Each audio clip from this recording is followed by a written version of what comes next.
Hi. So regarding on the workflow techniques, we will now focus on Studio One and see how it is configured from a preset and a browser library point of view for workflow improvements, hopefully in your process. So let's get going with Studio One and see how it works. Let's talk about presets and library functions in Studio One. In Studio One, you also have a quite extensive browser in which you can browse your instruments and effects. On top of that, you can basically also, as you can see here, kind of have a thumbnail of that instrument, so it kind of reminds you what the instrument is kind of visually looks like. The same goes with the effects. So if you go over here and look on the effects, you can easily see that, you know, okay, this was this effect, and so on and so forth. What you can do here in the effects and instruments is that you can also configure what is visual and what is not. So you go into the wrench here so that you can manage plugins. So you can hide and make things visual. So like I have the VST3s made visual, and then I'm not using audio units. So by clicking that dot, it makes it visually appearing in the menu structure or not. So now I have both of those. I have the VST3 and then I have the audio units. But then, when I go into the wrench and I take the audio unit away, then I only see now it once. And this is actually handy how you can then work with your library and make things like visually present or not. And then also you can make these thumbnails of these instruments, so it kind of helps you to recall that, okay, what was it? Let's see if I have some instrument where I don't have the thumbnail yet available. Maybe something down under. Not really. Let's just take one and see how does that look like, and from where you can basically then pull that visual thumbnail into your let's take the baby audio as an example. So now when I have it here, if I would like to change this thumbnail what I have in my menu structure, I can go into here and update the plugin thumbnail, and now it will update that thumbnail accordingly. Same goes with effects. Maybe I don't have all the effects thumbnailed, or maybe I do. I have used Studio One at one time quite extensively. Okay, now there is a one that don't have a thumbnail yet. VNI Ensemble Pro audio input. It's not much what you have here visually, but anyway, if you go here and update the thumbnail, you can now see that it appears underneath the text label of that effect. And so that's what you can do with what you can do with a effects and plugins and in this browser. But then let's discuss about the presets, and let's take our basic thing into use and bring that in. So in Contact, and as you have multiple instruments within Contact and you would like to basically then recall them so that you don't need to always go and browse, as we have seen with all the others that we have looked so far. And let's take our usual suspect analog brass and recall it in here. So now basically I can go and basically then save and store the preset. And what I can do is I can of course give a name and a description, and then I could create a subfolder for it. But yeah, let's go and do this first.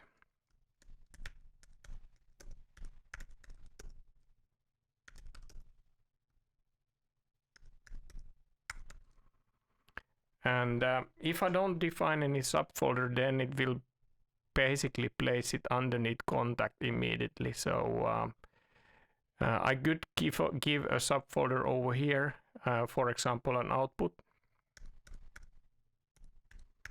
to place it into that subfolder. And now when I press OK, now when I open up from here, you can see that there is now a subfolder called output, and there is our setting. Let's save another one. So let's do also let's do the usual subject number 2, which is analog strings. Let's recall that one, and then also let's go and store preset.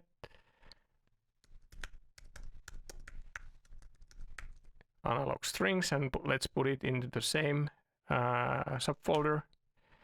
So now I have those two created over here, and I can recall them easily into my project. So let's remove the track and instrument, and now when I go and drag and drop over here, it will automatically create that for me. So this is kind of similar as track presets in Pro Tools, or user patches in Logic Pro X, or an instrument track in Ableton.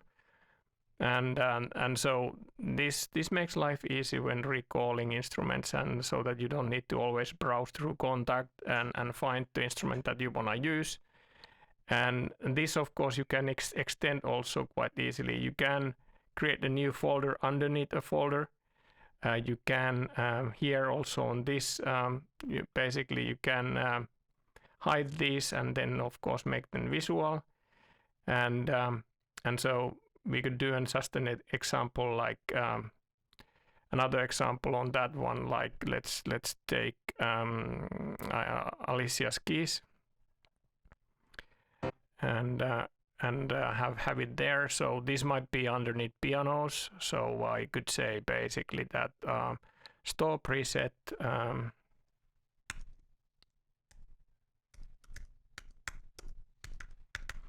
and let's create a piano folder,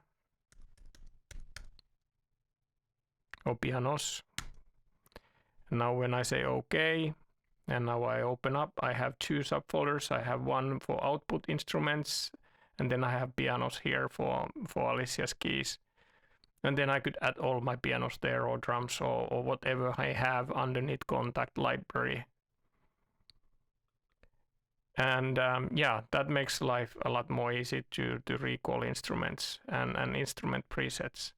But then what else you can do is you have another option for that as well, as always in many of these, is that okay, let's take this dope into our project, and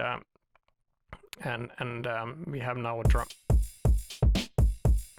drum in it, and let's have another view. Like let's have a mix view, and now I have it here in mixed view. Then maybe drums, I would like to bring in an API compressor. So I could compress my drums, just as an example, and so now I have a compressor over there. I might maybe bring a multiband as well. Pro MB. So now I have an API and I have an MB multiband compressor, and then I might also bring a EQ. Let's do Pro Q. So now I have those three plugins in my system, sorry, in my track, and then I have the instrument there as well. So what I can do now is that I can go over here and basically then go and store this as a track preset. So similarly, this is another option, similar to library functions in Logic Pro X or in Pro Tools. So on top of what we did, you can also save a channel preset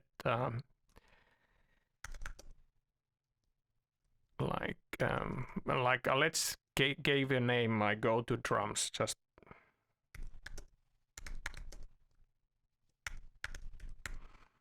and it's an instrument track. I could create also a subfolder for it,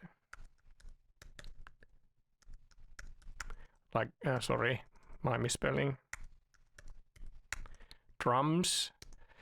And now when I save this track preset, it goes to a bit different place. It doesn't go underneath this this instrument, but it actually goes underneath the track presets in top of the browser.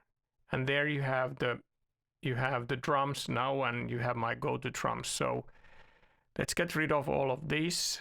Let's remove the tracks and instruments, and let's also remove that from here so it doesn't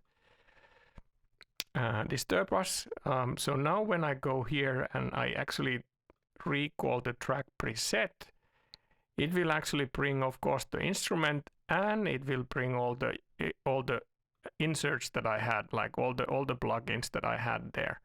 So I don't need to kind of redo that either.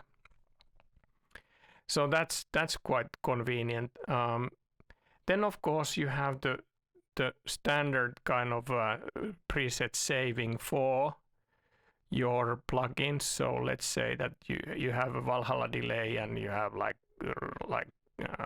ratio and whatever, and you would like to kind of use this as your preset. You can go all over here and do that the same thing for the plugins or the effects. So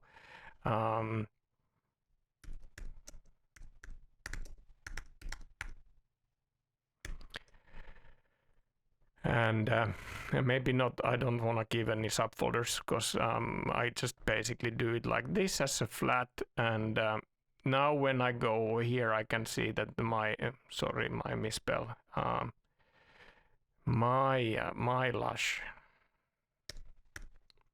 reverb.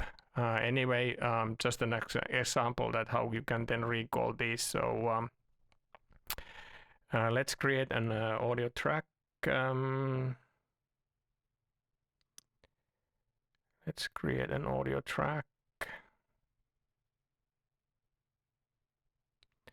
and now if I pull that into that audio track, it will take all the settings, of course, what I have set.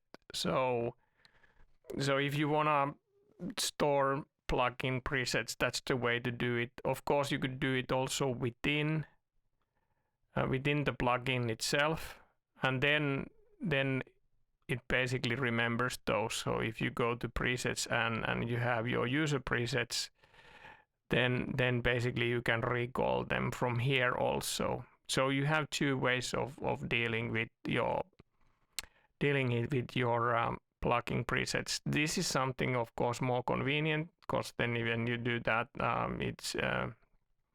it's stored within the in the Studio One, and you can recall them from there. Anyway, this is how you work with presets, and you can configure the library to kind of visually show what you wanna see. Similarly, here I have actually played around a bit for this, and I have worked with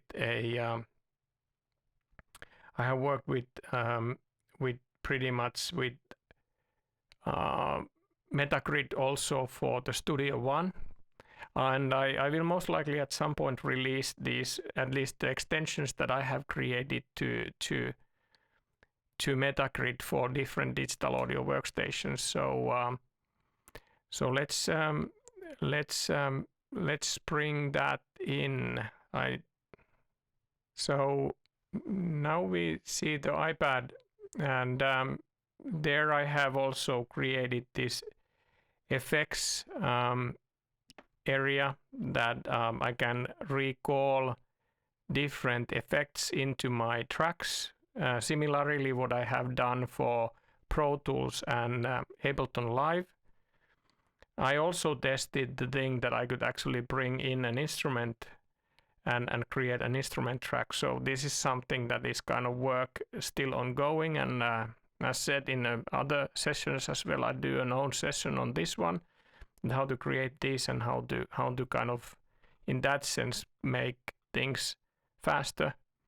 So here it is a bit different because you need to use different type of macros, but you click on effects and you basically click on effect. Let's see if it works. Yeah, it does. So now I clicked on Pro Q and then I press plus and now it is in my channel. So as you can see, it's there. Similarly, I can go into effects and then take